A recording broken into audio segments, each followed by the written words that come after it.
A content warning for our listeners. General discussions of sexual violence, including impacts of trauma and healing modalities, will be discussed. If you need support or resources, please visit survivors.org.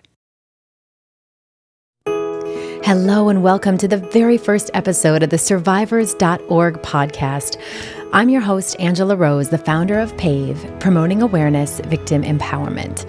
This episode and this whole series is sponsored by our friends at Color Street Nails. Color Street is a creative beauty brand with limitless possibilities. We are so grateful that you've joined us today and for episodes moving forward. I wanted to take a minute to tell you what you're going to hear from our survivors.org podcast.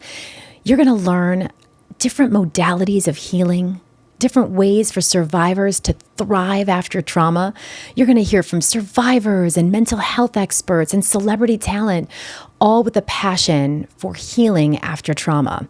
And not just healing from trauma, but thriving after trauma.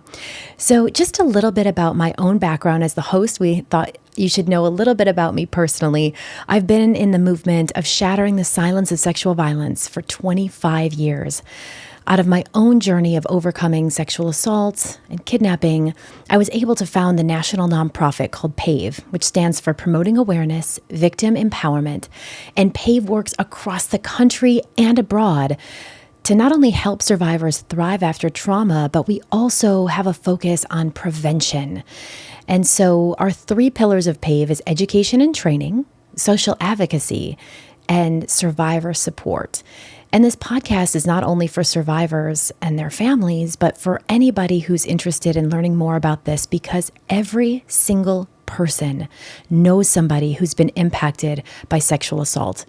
According to the CDC, 1 in 4 girls and 1 in 6 boys will be impacted by sexual trauma before the age of 18. That means every single person in this country knows someone personally who's been impacted by this. But oftentimes we don't know what to say or what to do. And so we have a lot of information on PAVE's website. We've got free courses at PAVE University on how to be a supportive friend or family member. We have courses on consent and bystander intervention.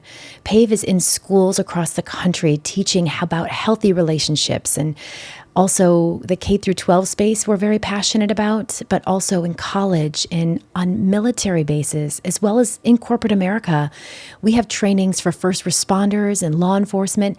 And just this last year, we launched an incredibly powerful new program called the Kobe Certified Support Dog Program, where our support dogs are in police stations across the country, not just to help law enforcement officers, which of course is important, but when survivors go to report at these police stations, these dogs are trained to help survivors feel supported during the reporting process, which oftentimes can be very difficult. So we're very excited about that. You can learn more about PAVE's work at shatteringthesilence.org. And if you need hope or healing, we have a lot of holistic healing modalities and some exercises you can do at home, as well as thousands of resources for you. And that can be found at survivors.org. We hope that you enjoy this podcast series. We are so grateful that you joined us. And please remember to love yourself, support each other, and together we can change the world. Thank you. For all survivors and their loved ones tuning in, please remember that you are not alone and it's not your fault. If you need support or resources, please visit us at survivors.org.